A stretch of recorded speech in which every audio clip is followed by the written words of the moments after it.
전라남도 구례군 119 상황실에 긴급 전화가 울렸습니다. 119입니다. 무슨 일이신가요? 수화기 너머로 다급하게 떨리는 여성의 목소리가 흘러나왔습니다. 목소리 주인은 숨을 헐떡거리며 공포에 질려 있었습니다. 여기 봉남리 박순자 할머니가 쓰러져 계세요.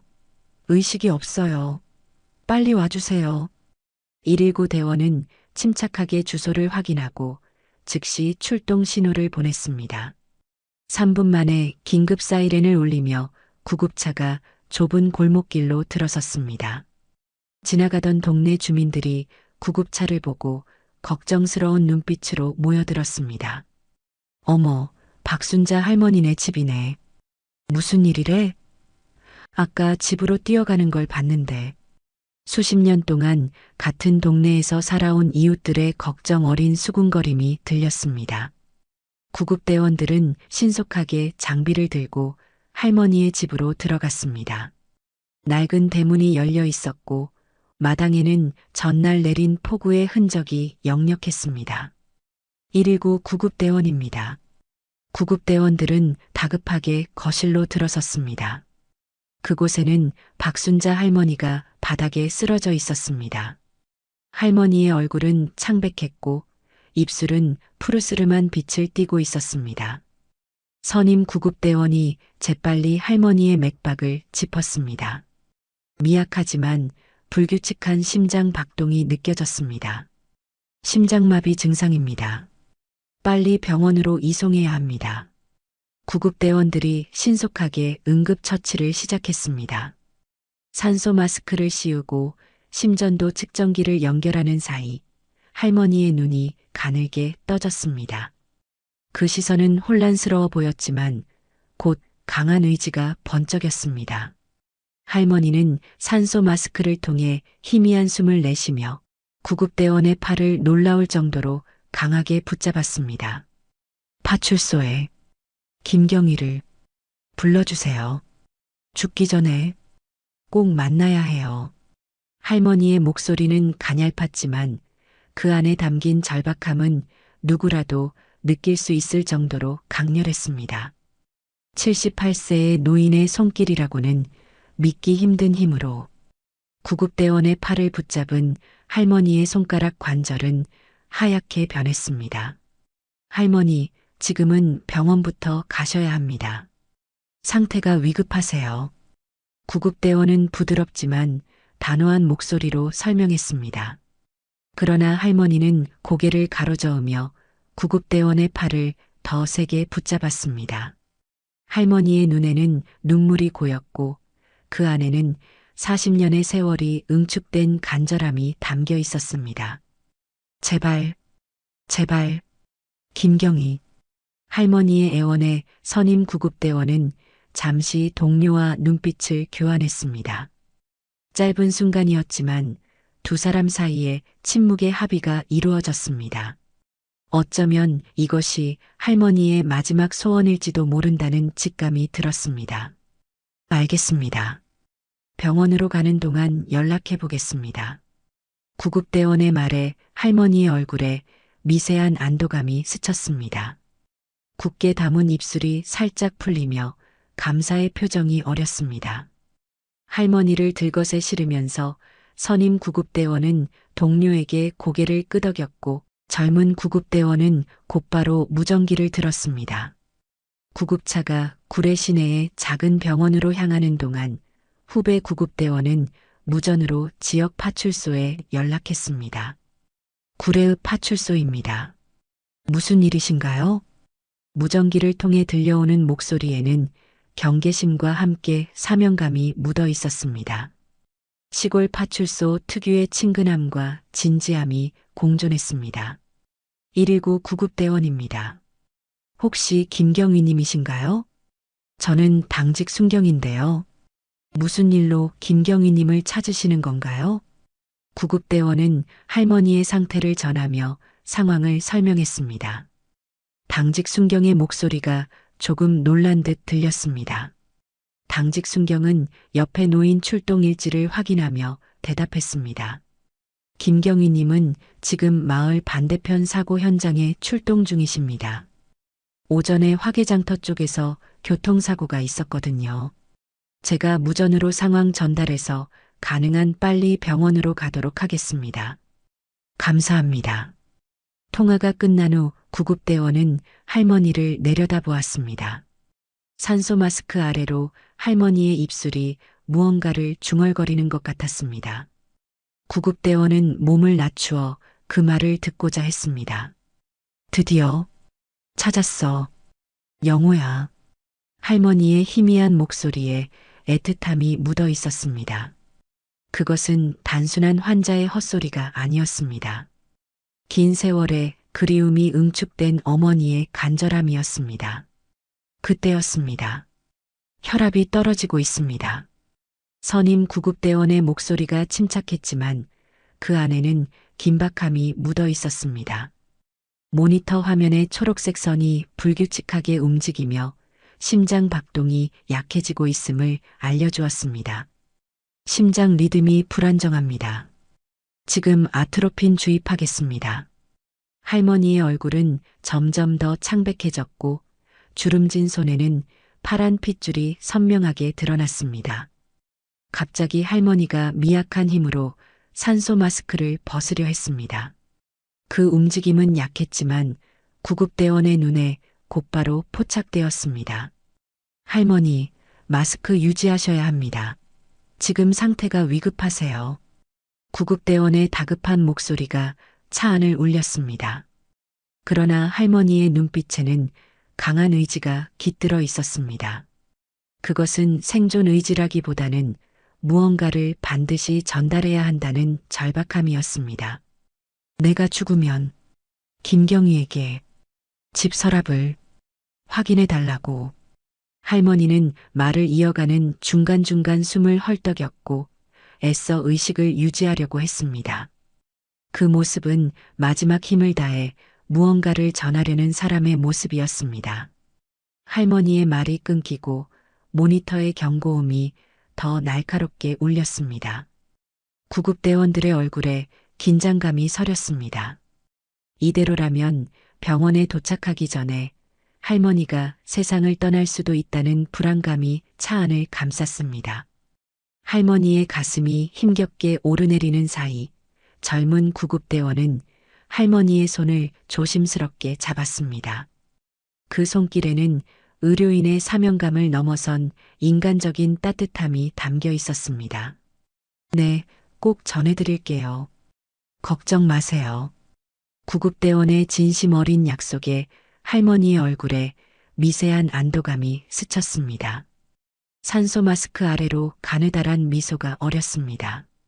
그것은 오래된 기다림의 끝에서 마주한 희망의 미소였습니다.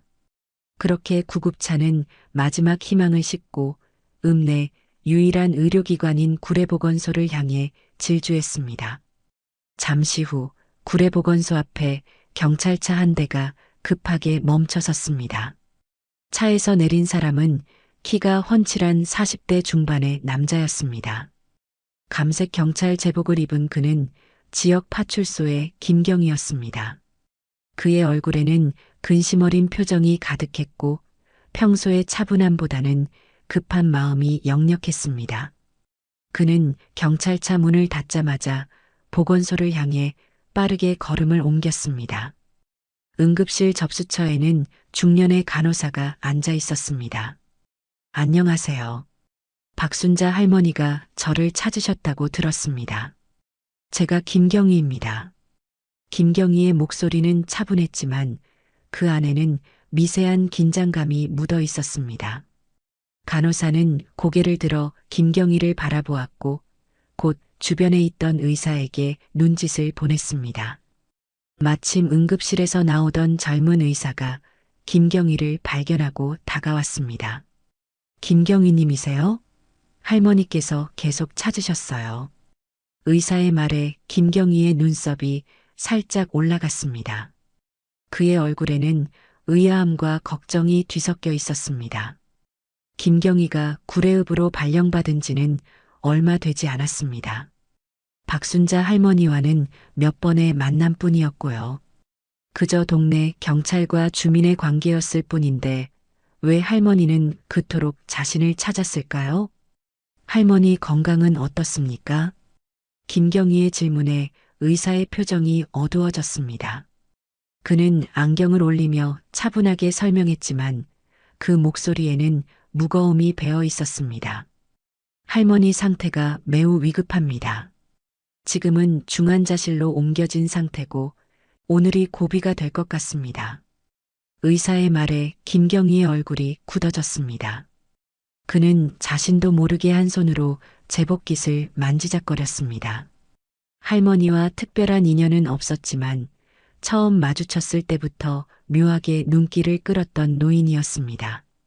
더구나 자신을 간절히 찾았다는 사실이 마음을 무겁게 했습니다. 그렇군요. 그런데 왜 저를 찾으셨을까요? 김경희의 질문에 대답한 것은 아까 구급차에 타고 있던 구급대원이었습니다. 그는 의사와 함께 응급실 밖으로 나오고 있었고 김경희의 말을 듣자 다가왔습니다. 저도 잘 모르겠어요.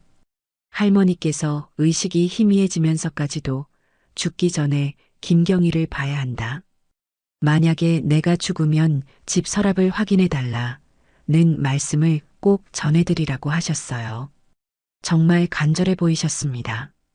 구급대원의 말에 김경희의 눈썹이 다시 모아졌습니다. 서랍? 할머니의 집에 있는 서랍에 무엇이 있다는 것일까? 김경희는 문득 발령 이후 할머니와 마주쳤던 몇 번의 짧은 만남을 떠올렸습니다.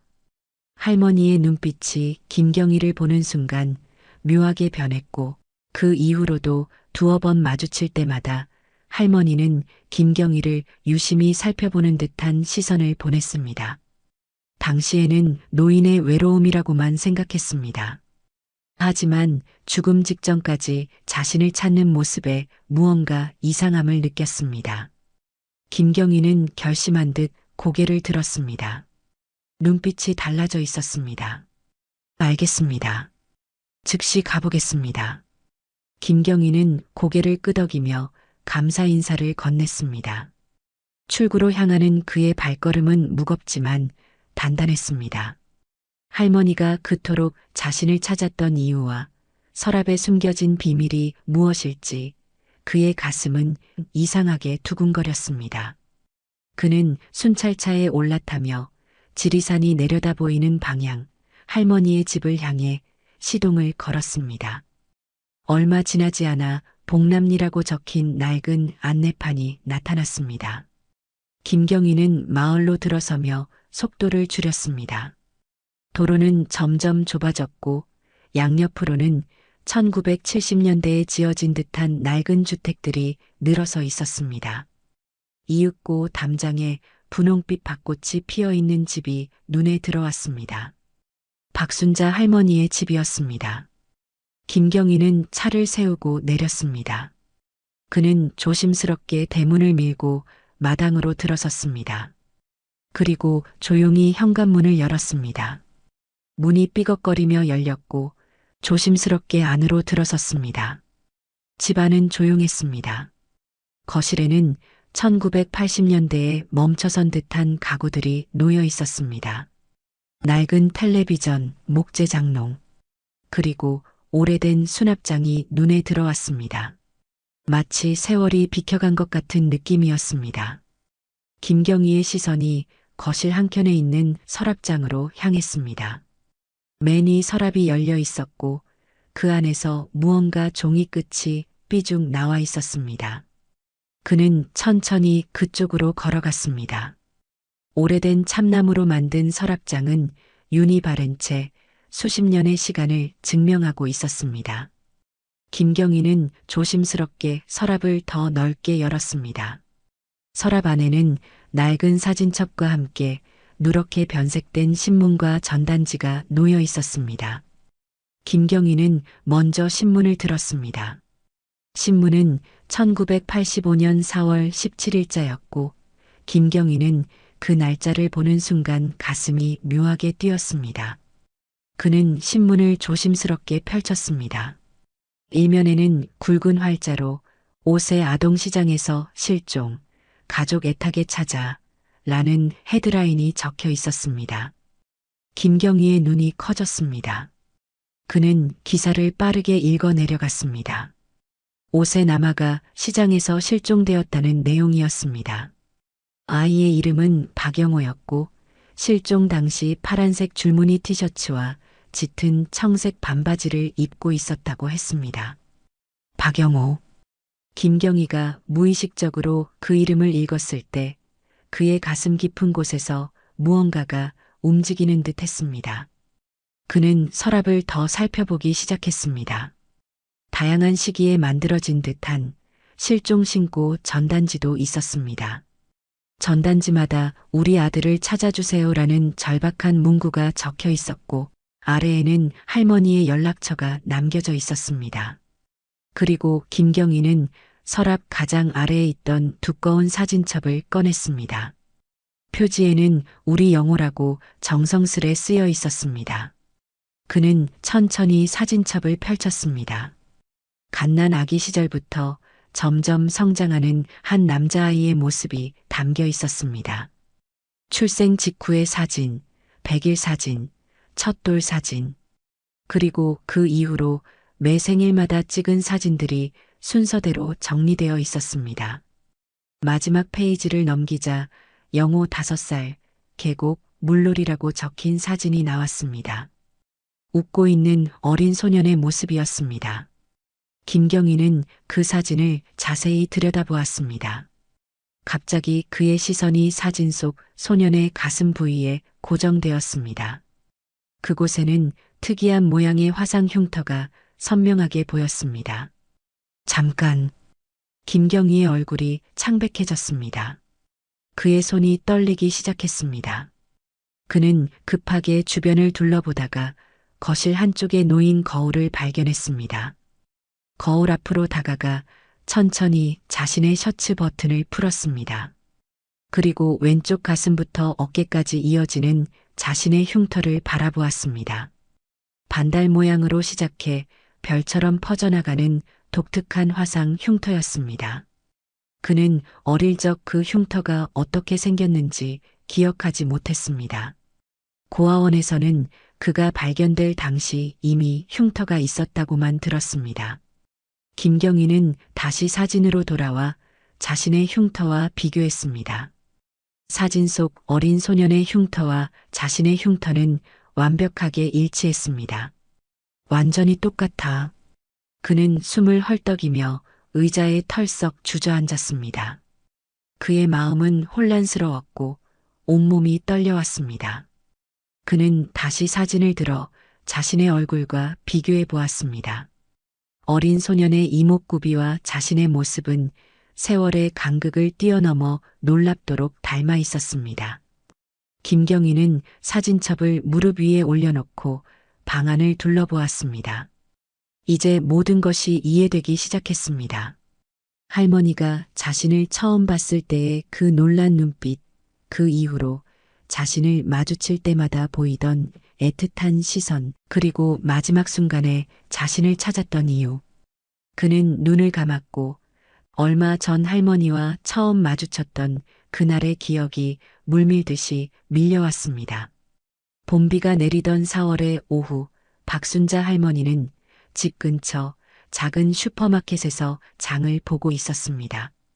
작은 구례읍의 생활필수품점이었지만 시골 특유의 따뜻한 정이 느껴지는 곳이었습니다. 할머니는 평소처럼 쌀과 반찬거리를 사들고 비닐봉지를 든 채 슈퍼마켓을 나서려던 참이었습니다. 그때였습니다. 할머니의 눈에 들어온 낯선 얼굴, 새로 부임한 경찰이 동료와 함께 인사를 다니는 모습이 보였습니다. 아, 새로 오신 경찰관님인가 보네요. 슈퍼 주인 최 씨 아저씨가 창밖을 바라보며 말했습니다. 순간 할머니의 마음은 그대로 멈춘 듯 했습니다. 새 경찰관의 옆모습, 특히 눈매와 콧날이 가슴을 철렁하게 만들었습니다. 너무나 익숙한 그러나 40년간 볼 수 없었던 모습이었습니다. 저 사람. 할머니는 자신도 모르게 작은 목소리로 중얼거렸습니다.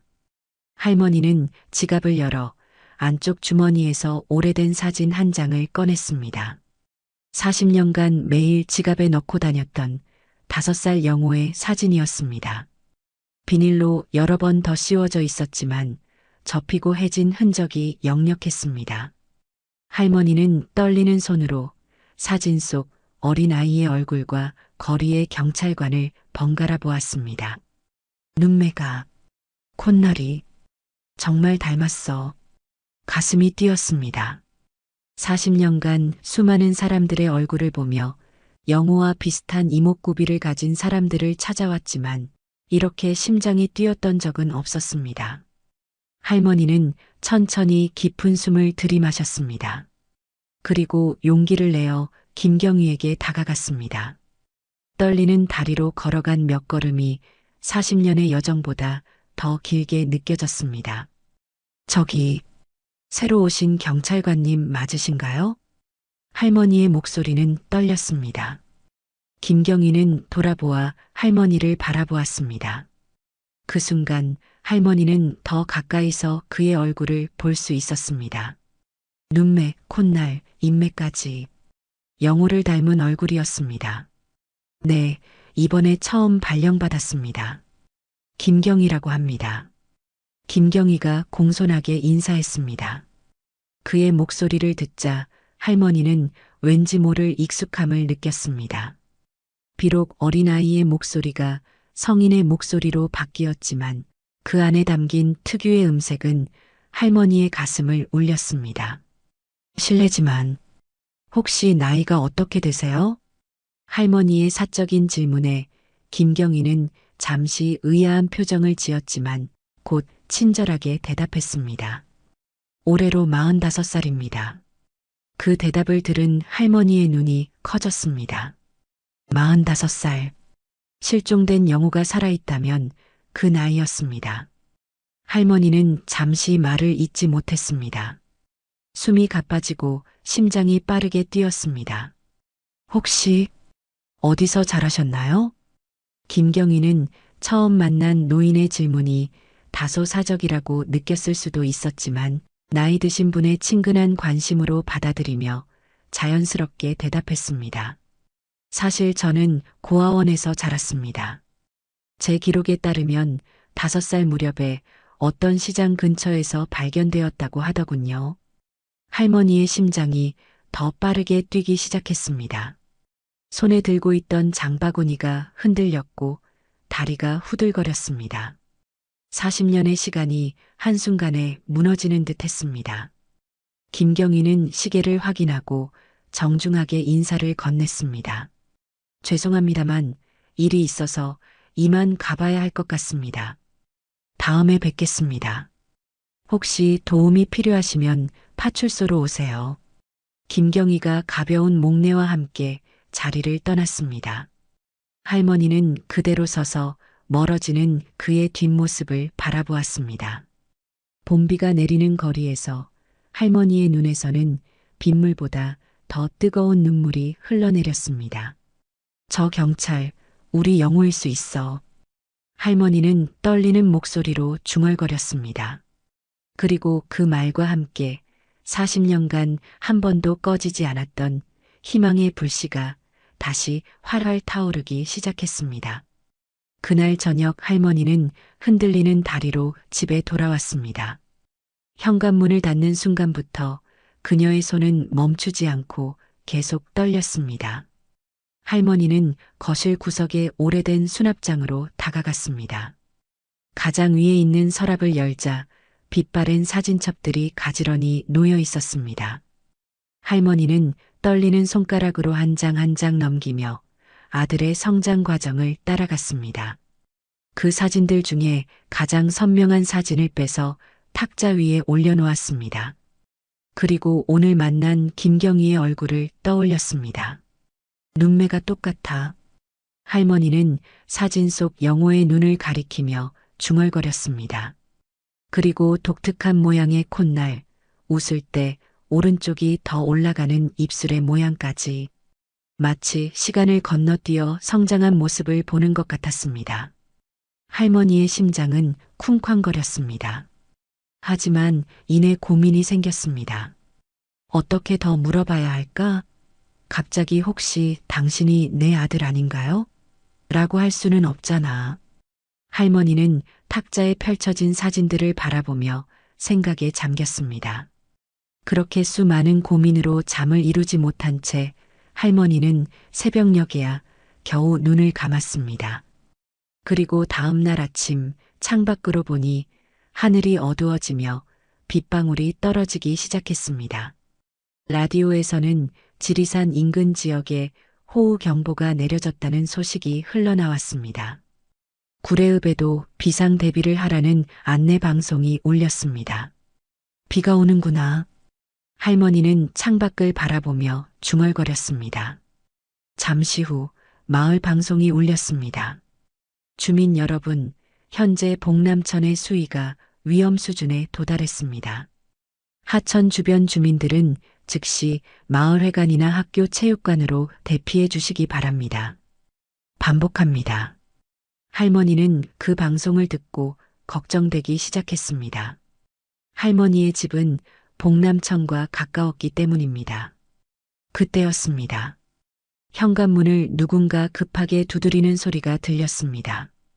계십니까? 경찰입니다. 목소리의 주인공은 김경이었습니다. 할머니는 반가움과 긴장이 뒤섞인 마음으로 문을 열었습니다.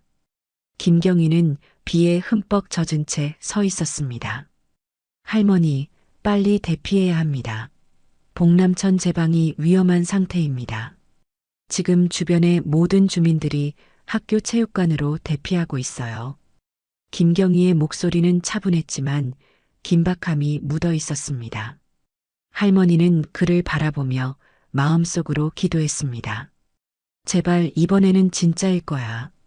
40년 동안 기다렸어. 알겠습니다. 짐을 조금만 챙길게요. 할머니는 서둘러 대피소에 가져갈 짐을 챙기러 들어갔습니다.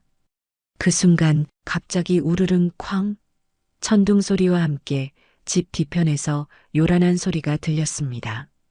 할머니가 놀라 밖으로 나가보니 지붕 일부가 무너지고 있었습니다.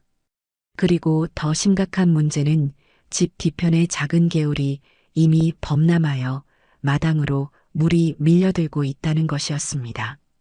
할머니, 지금 당장 나가야 해요. 김경희가 할머니에게 달려왔습니다. 그 순간 불어난 물살에 떠내려온 커다란 나무 토막이 마당으로 밀려들어왔습니다. 나무는 빠른 속도로 할머니를 향해 밀려오고 있었습니다. 조심하세요. 김경희는 망설임 없이 할머니를 향해 뛰어갔습니다. 그는 할머니를 강하게 밀치며 자신이 대신 나무 토막에 부딪혔습니다. 퍽! 소리와 함께 김경희가 쓰러졌고 그의 셔츠 일부가 나무의 거친 가지에 걸려 찢어졌습니다. 괜찮으세요? 할머니가 놀라 김경희에게 다가갔습니다. 김경희는 고통스러운 표정을 지으며 천천히 일어났습니다. 그의 제복 상의는 젖은 채로 찢어져 흉터가 드러나 있었습니다. 가슴 왼쪽에서부터 어깨까지 이어진 독특한 반달 모양의 흉터, 마치 초승달이 가지를 뻗은 듯한 특이한 형태의 화상 자국이었습니다. 할머니의 눈이 커졌습니다. 시간이 멈춘 듯한 느낌이었습니다. 40년 전의 기억이 생생하게 되살아났습니다.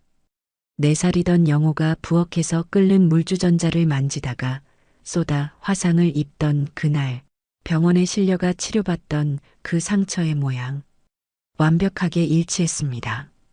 그 흉터, 할머니의 목소리는 떨렸고 눈에는 눈물이 가득 고였습니다.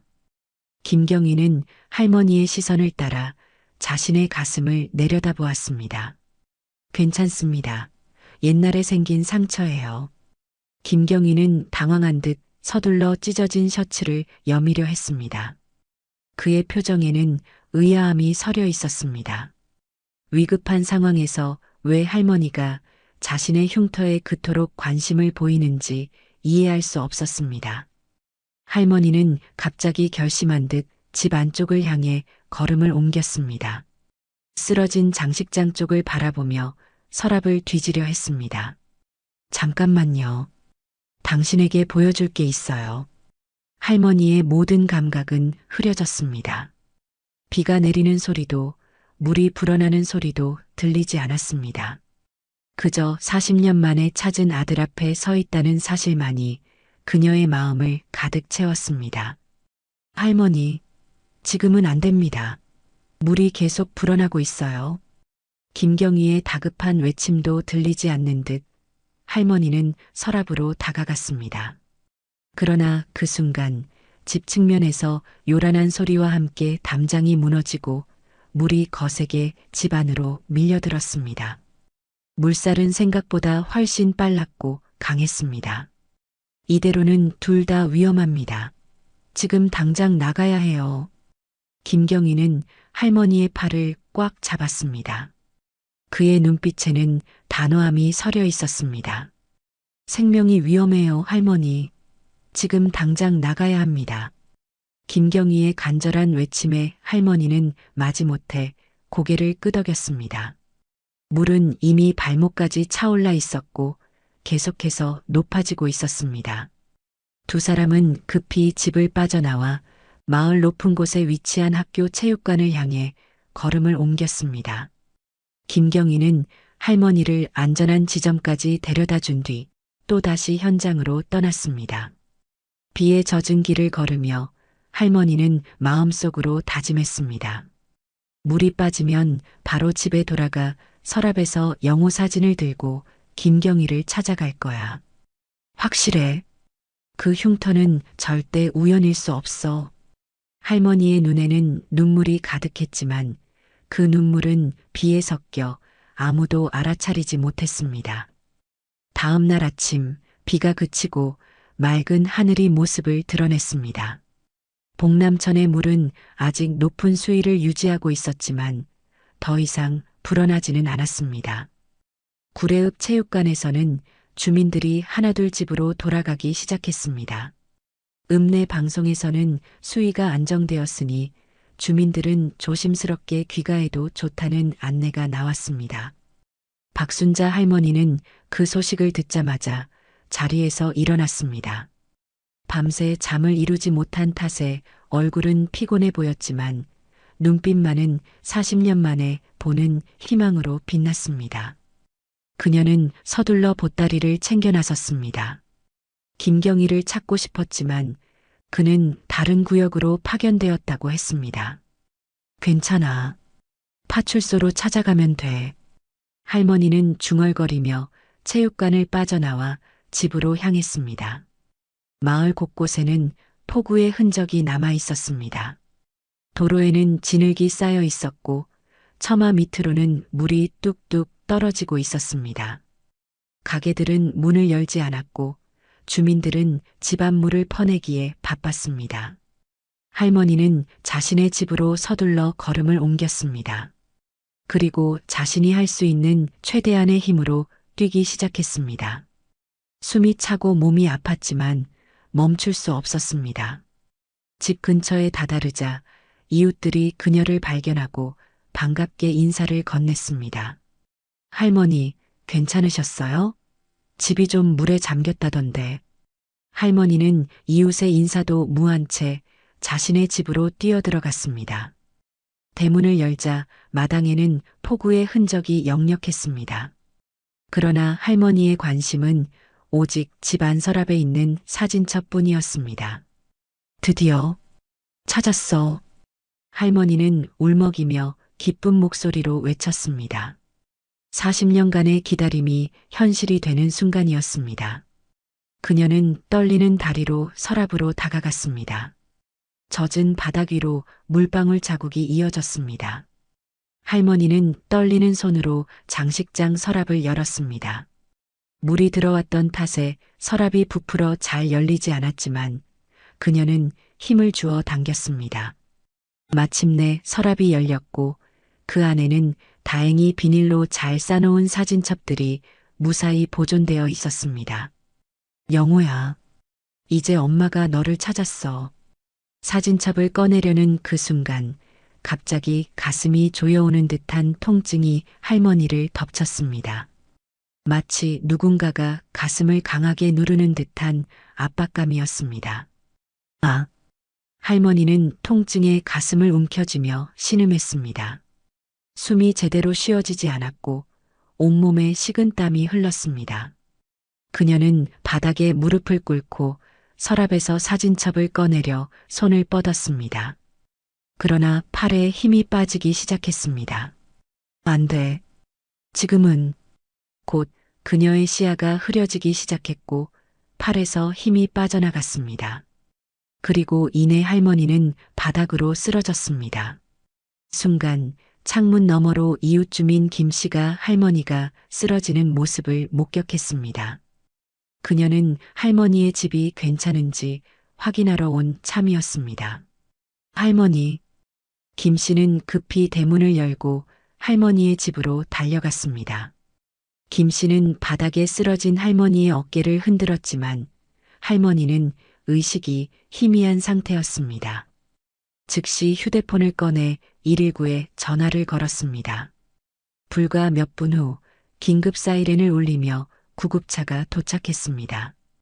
구급대원들은 신속하게 할머니의 상태를 확인했습니다. 심장마비 증상입니다. 빨리 병원으로 이송해야 합니다.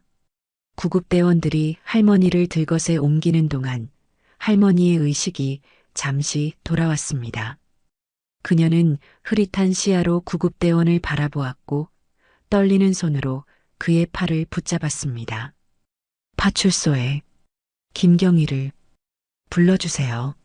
죽기 전에 꼭 만나야 해요. 할머니의 목소리는 가늘었지만 그 안에는 40년의 간절함이 담겨 있었습니다. 그렇게 할머니는 40년 만에 잃어버린 아들을 만나기 직전에 심장마비로 병원에 가게 된 것입니다. 이제 모든 것을 알게 된 김경희는 할머니, 아니 자신의 어머니 집에서 자신의 어릴 적 사진을 보며 눈물을 흘리고 있었습니다. 내가 실종된 그 아이라고? 김경희는 갑자기 일어나 벽을 짚고 섰습니다. 다리가 후들거리고 온몸에 식은땀이 흘렀습니다. 평생 자신이 누구인지 알 수 없었던 채로 살아왔던 그였지만 이제 모든 퍼즐이 맞춰지는 순간이었습니다. 40년 동안 나를 찾고 있었던 거야. 김경희의 눈에 갑자기 눈물이 맺혔습니다. 그것은 감정의 홍수였습니다. 충격과 혼란, 믿기지 않는 감정이 뒤섞여 있었습니다.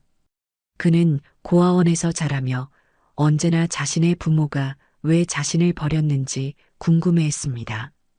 그런데 버림받은 것이 아니었습니다. 그는 잃어버려진 것이었고 그의 어머니는 40년 동안 단 하루도 그를 찾는 것을 포기하지 않았습니다. 한참을 서 있던 김경희는 깊게 숨을 들이마셨습니다. 머릿속의 혼란이 조금씩 가라앉고 결심한 듯한 표정이 얼굴에 서렸습니다. 박순자 할머니는 내 어머니야. 그 말을 입 밖으로 내뱉는 순간 갑자기 의료진이 했던 말이 김경희의 머릿속에 울렸습니다. 할머니 상태가 매우 위급합니다. 오늘이 고비가 될 것 같습니다. 그 말의 의미가 이제야 온전히 다가왔습니다. 그것은 단순한 환자의 상태가 아니었습니다. 그것은 자신의 어머니, 40년을 기다려온 어머니의 생명이 위험하다는 뜻이었습니다. 김경희의 얼굴이 공포로 일그러졌습니다. 어머니, 제발 무사하셔야 해요. 김경희는 급박한 모습으로 문을 열고 밖으로 뛰쳐나갔습니다. 경찰차 열쇠를 꺼내 들고 시동을 걸었습니다. 사이렌을 울리며 그는 병원을 향해 달렸습니다. 자신이 누구인지 알게 된 지 몇 시간 만에 그는 어머니를 잃을지도 모른다는 공포와 싸우고 있었습니다. 구례보건소 앞에 경찰차가 급하게 멈춰 섰습니다. 문이 열리고 김경희가 뛰어나왔습니다. 그의 제복은 구겨져 있었고 얼굴에는 땀방울이 흘러내렸습니다. 거칠게 숨을 몰아쉬는 그의 모습은 평소에 침착한 경찰관과는 달랐습니다. 병원 로비로 들어선 김경희는 접수처로 곧장 다가갔습니다. 그의 목소리는 떨리고 있었습니다. 박순자 할머니 어디 계십니까? 접수 담당 간호사는 김경희의 다급한 모습에 놀란 듯 했지만 곧 차분하게 컴퓨터를 확인했습니다. 아직 중환자실에 계십니다. 5층 동쪽 병동입니다. 간호사의 말에 김경희의 얼굴이 창백해졌습니다. 중환자실이라는 단어가 가슴을 무겁게 눌렀습니다. 그는 아무 말 없이 고개를 끄덕인 후 서둘러 엘리베이터로 향했습니다. 5층에 도착한 김경희는 중환자실 앞 복도에 섰습니다. 중환자실 유리창 너머로 각종 의료기기에 둘러싸인 할머니의 모습이 보였습니다. 산소 마스크를 쓴 채 누워있는 할머니는 너무 작고 약해 보였습니다. 김경희는 손에 쥔 사진을 내려다보았습니다. 40년 전 5살 소년 영호와 그의 어머니가 함께 웃고 있는 사진이었습니다.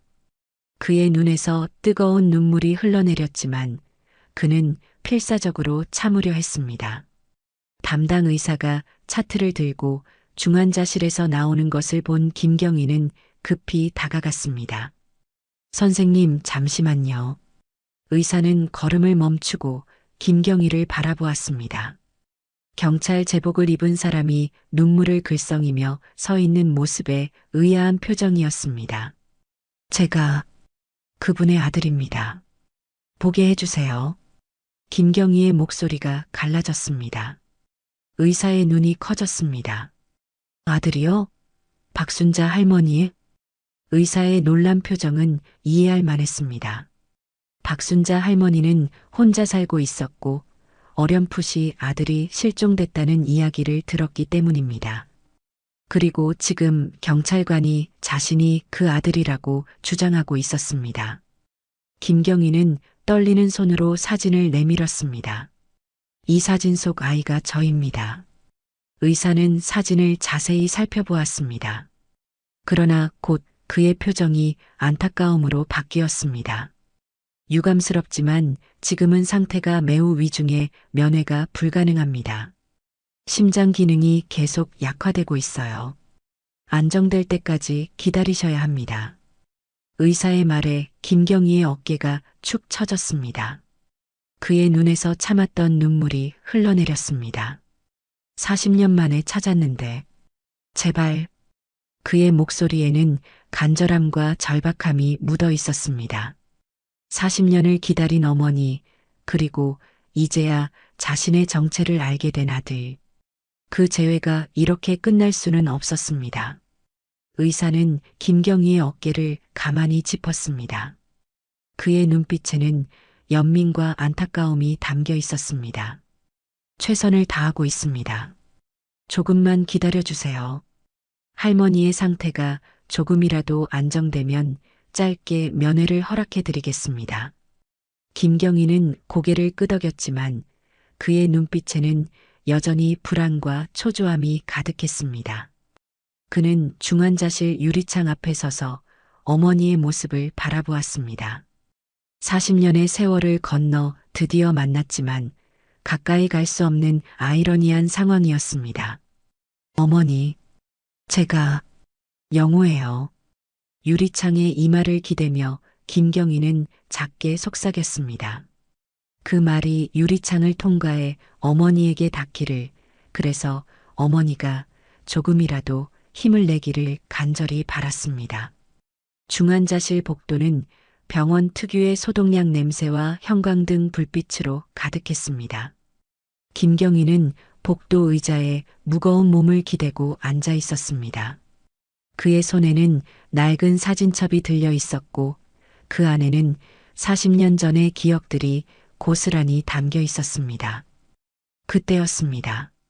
갑자기 중환자실 내부에서 날카로운 경보음이 울려 퍼지기 시작했습니다. 삐삐삐 소리가 점점 빨라지더니 연속적인 경고음으로 바뀌었습니다. 김경희는 순간 얼어붙은 듯 그 소리를 들었습니다. 무슨 일이? 김경희는 벌떡 일어나 유리창 쪽으로 달려갔습니다. 그의 얼굴에 공포가 서렸습니다. 중환자실 내부에서는 의료진들이 할머니의 병상으로 급히 뛰어들어가고 있었습니다. 간호사들이 카트를 밀고 달려오는 소리, 의사들의 긴박한 지시 소리가 복도까지 들렸습니다. 코드 블루, 심정지 위기 상황입니다. 의사의 외침이 병원 복도에 울려 퍼졌습니다. 그 말의 의미를 알아차린 김경희의 얼굴이 창백해졌습니다. 심정지, 안 돼. 제발 안 돼. 김경희는 유리창에 이마를 기댔습니다. 그의 손가락이 유리를 긁었고 그 소리는 그의 가슴 속 절박함을 대변하는 듯 했습니다. 유리창 너머로 의료진들이 심장 충격기를 준비하고 한 의사가 할머니의 가슴을 힘차게 누르는 모습이 보였습니다. 심폐소생술의 시작이었습니다. 이제 막 찾았는데 김경희의 목소리가 떨렸습니다. 겨우 40년 만에 서로를 찾았는데 이대로 영원한 이별이 될 수는 없었습니다. 그의 눈에서 눈물이 쏟아졌고 더 이상 감출 수 없었습니다. 경찰 제복을 입은 40대 중년 남성의 얼굴에서 흘러내리는 눈물은 마치 5살 소년의 그것처럼 순수하고 절박했습니다. 1, 2, 3 충격. 의사의 외침과 함께 심장 충격기의 소리가 들렸습니다. 할머니의 몸이 잠시 들썩였다가 다시 침대에 가만히 놓였습니다. 모니터에는 여전히 경고음과 함께 평평한 선이 이어지고 있었습니다. 다시 1, 2, 3 충격. 두 번째 시도, 세 번째 시도. 김경희는 그 모습을 그저 바라만 보고 있을 수 없었습니다. 그는 무릎을 꿇고 주먹으로 바닥을 내리쳤습니다.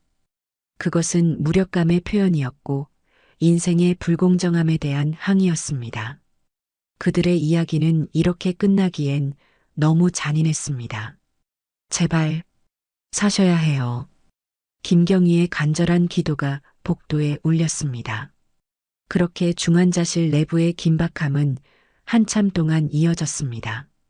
의료진들은 쉬지 않고 할머니의 상태를 안정시키기 위해 노력했고 김경희는 유리창 너머로 그 모든 과정을 지켜보았습니다. 마침내 여러 번의 시도 끝에 담당 의사가 한숨을 깊게 내쉬며 중환자실을 나왔습니다. 그의 어깨는 처져 있었고 이마에는 땀이 맺혀 있었습니다. 의사는 김경희에게 천천히 다가왔습니다. 그의 눈빛에는 이미 말하기 어려운 진실이 담겨 있었습니다. 김경희님, 최선을 다했지만 심장 기능이 매우 불안정합니다. 생명이 위급한 상황이에요. 의사의 목소리는 조용했지만 그 말의 무게는 천근만근이었습니다. 김경희의 눈동자가 흔들렸고 그는 말을 잇지 못했습니다. 얼굴에서 모든 혈색이 사라졌습니다. 무슨 말씀이시죠? 김경희의 목소리는 들릴 듯 말 듯 작았습니다. 그것은 질문이라기보다는 현실을 부정하고 싶은 간절한 바람이었습니다. 의사는 김경희의 팔을 가만히 잡았습니다. 그의 손길에는 의료인으로서의 전문성과 함께 한 인간으로서의 연민이 담겨 있었습니다. 아들이라고 들었습니다. 마지막 작별 인사를 원하신다면 잠시 들어가실 수 있게 해드리겠습니다. 말을 마친 의사의 눈에도 물기가 맺혔습니다. 김경희는 아무 말 없이 고개를 끄덕였습니다. 그의 눈에서는 눈물이 흘러내렸지만 더 이상 숨기려 하지 않았습니다. 의사의 안내에 따라 그는 방호복을 입고 손을 소독한 후 중환자실의 문을 열었습니다. 그의 발걸음은 무거웠고 각 걸음마다 40년의 세월이 담겨 있는 듯 했습니다. 할머니는 병상 위에 누워 있었고 수많은 기계와 호스에 둘러싸여 있었습니다. 산소 마스크 아래로 보이는 그녀의 얼굴은 창백했고 세월의 흔적이 깊게 패인 주름이 마치 인생의 지도처럼 그려져 있었습니다. 김경희는 할머니의 병상 옆에 놓인 의자에 천천히 앉았습니다. 그는 할머니의 얼굴을 바라보며 숨을 깊게 들이마셨습니다. 이제 와서야 그녀의 얼굴을 자세히 볼 수 있었습니다. 눈썹의 모양, 코의 선, 입술의 곡선. 떨리는 손으로 할머니의 손을 조심스레 잡았습니다. 그녀의 손은 차갑고 가벼웠으며 수십 년의 노동으로 굳은 살이 만져졌습니다. 김경희의 목소리가 갈라졌습니다. 어머니. 그 한마디에는 평생 부르지 못했던 호칭에 대한 그리움과 40년의 시간을 뛰어넘은 아들의 애절함이 담겨 있었습니다. 김경희의 눈에서 눈물이 흘러내렸고 그것은 할머니의 손등 위로 떨어졌습니다. 저예요, 영호예요. 모니터의 약한 심장 박동 소리만이 방 안에 울릴 뿐 할머니에게서는 아무런 반응이 없었습니다. 산소 마스크 아래로 희미한 숨결만이 느껴졌습니다. 김경희는 할머니의 손을 두 손으로 감싸 안았습니다. 어머니가 40년 동안 포기하지 않고 찾으셨다는 걸 이제야 알았어요. 김경희의 목소리가 흐느낌으로 변했습니다. 그는 할머니의 손을 자신의 이마에 가져다 대었습니다. 마치 그녀의 손길로 자신의 머리를 쓰다듬어 주기를 바라는 아이처럼. 제가 미리 알았다면 더 일찍 어머니를 찾을 수 있었을 텐데. 모니터의 심장 박동이 점점 약해지는 소리가 김경희의 귀에 들렸습니다. 그는 할머니의 얼굴을 바라보았습니다. 사랑해요, 어머니. 이제 편히 쉬세요. 너무 늦었지만 가시는 길만큼은 끝까지 책임지고 옆에 있을게요. 김경희는 할머니의 손을 부드럽게 쓰다듬었습니다. 그의 손길에는 아들로서의 모든 마음이 담겨 있었습니다. 그 순간 김경희의 말이 끝나자 갑자기 심장 모니터에 미세한 변화가 나타나기 시작했습니다. 아주 미세한 변화였지만 김경희의 눈에도 그 차이가 보였습니다. 김경희가 놀라 할머니의 얼굴을 바라보았습니다. 산소 마스크 아래로 할머니의 입술이 미세하게 움직이는 듯 했습니다. 그는 간호사 호출 버튼을 급히 눌렀고 곧 의료진이 중환자실로 달려왔습니다. 무슨 일이 있었나요? 의사가 모니터를 확인하며 물었습니다. 저도 잘 모르겠습니다. 말을 걸고 있었는데 갑자기 모니터가 변했어요. 의사는 할머니의 상태를 신속하게 확인했습니다. 그의 표정이 살짝 변했습니다. 의아함과 놀라움이 뒤섞인 얼굴로 그는 다시 모니터를 살폈습니다. 다행히 미세한 변화가 있네요. 심장 리듬이 조금 더 안정적으로 바뀌고 있어요. 하지만 아직 상태는 매우 위중합니다. 너무 큰 기대는 하지 마세요. 의사의 말에도 불구하고 김경희의 가슴 속에는 작은 희망의 불씨가 타오르기 시작했습니다. 그렇게 하룻밤이 지나고 아침이 밝았습니다. 김경희는 병원의 허락을 받아 중환자실 옆 의자에서 밤을 새웠습니다. 그는 몇 번이고 깨어나 유리창 너머로 할머니의 상태를 확인했습니다. 아침이 되자 의사가 다시 한번 할머니의 상태를 점검했고 놀랍게도 할머니의 상태는 밤사이 조금씩 안정되고 있었습니다. 아직 예단하기는 이르지만 상태가 예상보다 빨리 안정되고 있습니다. 계속 지켜보도록 하죠. 의사의 말에 김경희는 고개를 깊이 숙였습니다.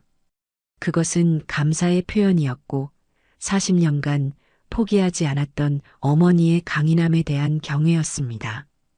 이틀이 지났습니다. 김경희는 경찰 업무와 병원을 오가며 할머니의 상태를 지켜보았습니다. 놀랍게도 할머니의 상태는 계속해서 호전되고 있었습니다. 정말 놀랍습니다, 김경희님. 의사가 차트를 확인하며 말했습니다. 예상보다 회복이 빠릅니다. 의학적으로는 설명하기 어려운 부분이 있지만 할머니의 강한 생명력과 의지가 회복을 도와주고 있는 것 같습니다. 김경희는 묵묵히 고개를 끄덕였습니다. 그는 의사의 말이 단순한 위로가 아니라는 것을 알고 있었습니다. 어머니는 40년 동안 아들을 찾기 위해 포기하지 않았고 그 의지는 이제 삶을 향한 투지로 변한 것 같았습니다. 일주일이 지났습니다. 할머니는 이제 일반 병실로 옮겨졌고 김경희는 가능한 한 많은 시간을 병실에서 보냈습니다. 그는 할머니에게 자신의 이야기를 들려주었습니다. 고아원에서의 생활, 경찰이 되기까지의 과정, 그리고 이제 구례읍으로 발령받게 된 이유에 대해 할머니는 여전히 의식이 없는 상태였지만 김경희는 할머니가 모든 이야기를 듣고 있다고 믿었습니다. 그렇게 며칠이 지나고 김경희는 파출소에서 근무 중이었습니다. 마을의 민원을 처리하고 있던 중 병원에서 전화가 왔습니다. 김경희님, 할머니께서 완전히 의식을 되찾으셨습니다. 지금 오실 수 있으신가요? 간호사의 말에 김경희의 심장이 뛰었습니다. 그는 즉시 동료에게 상황을 설명하고 모든 일을 미루었습니다. 경찰차를 타고 병원으로 향하는 길, 그의 마음은 이미 병실에 가 있었습니다. 병원에 도착한 김경희는 숨을 헐떡이며 병실로 달려갔습니다. 그는 아직 제복을 입은 채였고 모자는 어디선가 떨어뜨렸을 것입니다. 병실 앞에서 그는 잠시 멈춰 섰습니다. 40년 만에 진정한 재회의 순간이 이제 문 하나를 사이에 두고 있었습니다. 심호흡을 한 후 김경희는 조심스럽게 문을 열었습니다. 병실 안에는 의사와 간호사가 할머니의 상태를 점검하고 있었고 할머니는 침대에 반쯤 일으켜 앉아 있었습니다. 그녀의 얼굴은 여전히 창백했지만 눈빛에는 생기가 돌아와 있었습니다. 의사는 김경희를 보자 고개를 끄덕였습니다.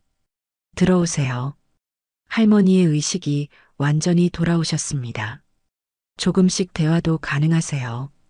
김경희는 의사의 허락을 받아 할머니의 침대 옆으로 다가갔습니다. 그의 심장은 요동쳤고 숨은 가빠졌습니다. 할머니 곁에 선 김경희는 떨리는 목소리로 불렀습니다. 어머니. 할머니는 천천히 눈을 움직여 김경희를 바라보았습니다. 처음에는 혼란스러운 표정이었습니다. 그녀는 눈을 깜빡이며 김경희의 얼굴을 살폈습니다. 점차 할머니의 눈에 인식의 빛이 들어왔고 김경희를 바라보는 시선이 달라졌습니다. 그녀의 눈에서 천천히 눈물이 흘러내렸습니다. 떨리는 손이 김경희를 향해 조금씩 움직였습니다.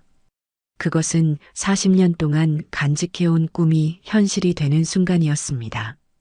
김경희는 그 손을 조심스럽게 잡아주었습니다. 네, 어머니. 영호예요. 할머니의 입술이 떨렸습니다. 그녀는 힘겹게 말을 이어갔습니다. 영호야.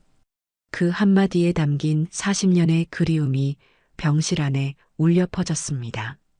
할머니의 눈물이 더 크게 흘러내렸고 그녀는 떨리는 목소리로 계속했습니다. 40년. 매일 기다렸단다. 할머니는 약해진 손으로 김경희의 얼굴을 더듬었습니다. 그녀의 손가락은 아들의 눈과 코, 입술을 따라 부드럽게 움직였습니다.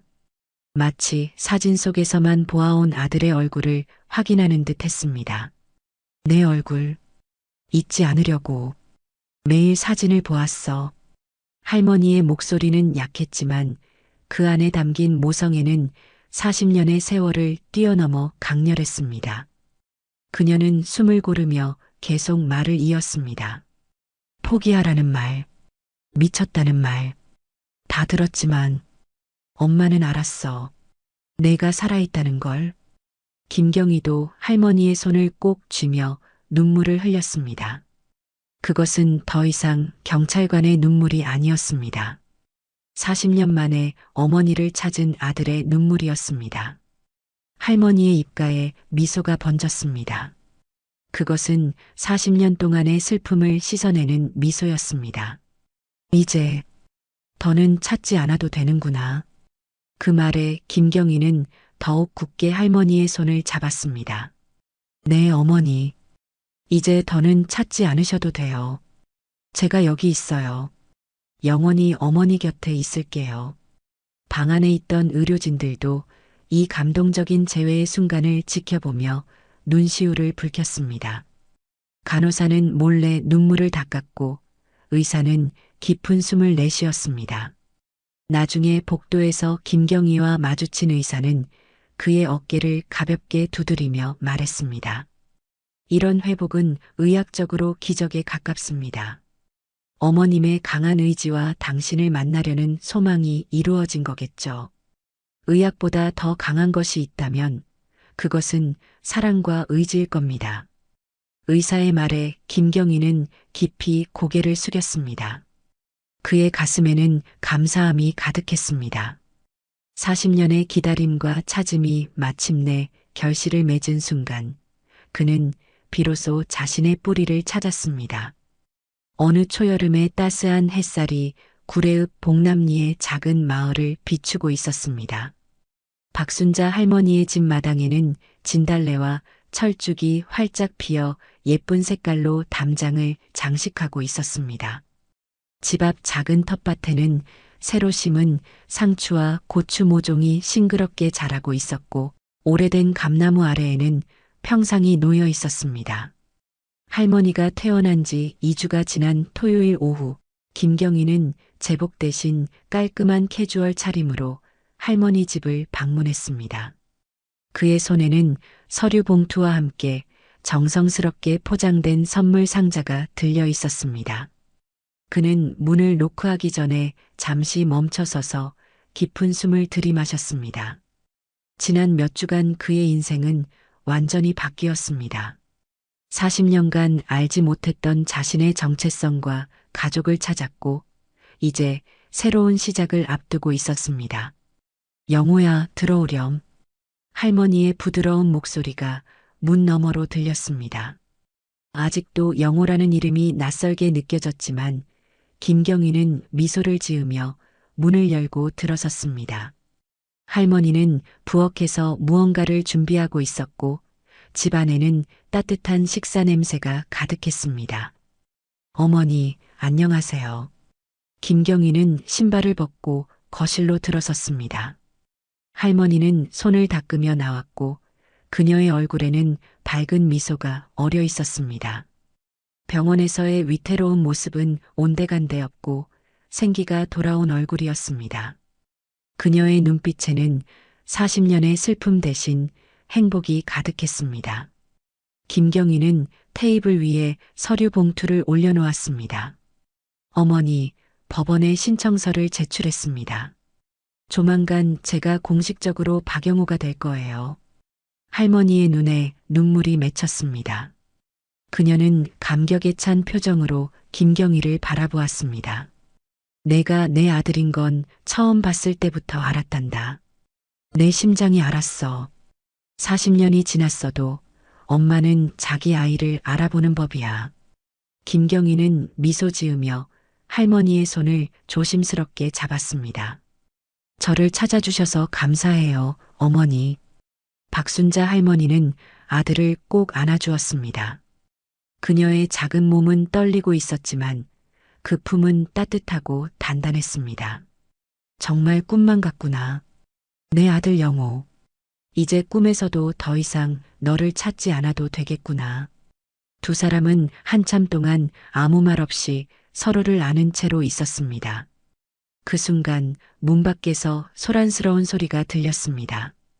김경희는 창문을 통해 밖을 내다보았고 놀랍게도 동네 주민들이 음식과 선물을 들고 모여 있는 모습이 보였습니다. 이게 무슨? 할머니는 부드럽게 웃었습니다. 마을 사람들이 환영회를 준비했어. 문을 열자 마을 주민 20명 정도가 박수를 치며 서 있었습니다. 그들 중 많은 이들은 할머니의 40년 이야기를 알고 있었고 그 결말을 직접 목격하게 되어 기뻐하고 있었습니다. 축하합니다, 김경희님. 아니, 이제 영호라고 불러야 하나요? 마을 이장이 웃으며 말했습니다. 사람들이 차례로 집 안으로 들어와 작은 파티가 시작되었습니다. 술과 안주가 나오고 웃음소리가 집안을 가득 채웠습니다. 밤이 깊어지고 손님들이 하나둘 떠난 후 김경희와 할머니는 마당의 평상에 나란히 앉았습니다. 밤하늘에는 별이 가득했고 멀리서 개구리 울음소리가 들려왔습니다. 어머니, 어머니 곁으로 이사 오려고요. 김경희가 조용히 말했습니다. 읍내에 전세 아파트를 구했어요. 걸어서 10분 거리예요. 퇴근 후에 매일 어머니와 저녁을 함께 할 수 있을 것 같아요. 할머니의 눈이 반짝였습니다. 정말이니? 매일 볼 수 있는 거니? 네, 이제부터는 매일이요. 김경희는 주머니에서 접힌 종이를 꺼내 펼쳤습니다. 그것은 여행 계획이 적힌 종이였습니다. 어머니한테 세상의 많은 것들을 보여드리고 싶어요. 아들로서요. 제주도 설악산, 그리고 가을에는 내장산의 단풍도 보러 가고 싶어요. 우리가 함께 만들 추억이 너무 많아요. 할머니는 행복한 표정으로 고개를 끄덕였습니다. 둘은 한참 동안 별을 바라보며 이야기를 나누었습니다. 김경희는 주머니에서 스마트폰을 꺼내 카메라를 켰습니다. 어머니, 우리 함께 사진 한 장 찍을까요? 이제부터 매일 함께 사진을 찍을 수 있겠지만 오늘은 특별한 날이니까요.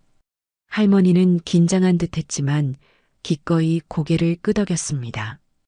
두 사람은 나란히 앉았고 김경희는 스마트폰을 들어 올렸습니다. 하나, 둘, 셋.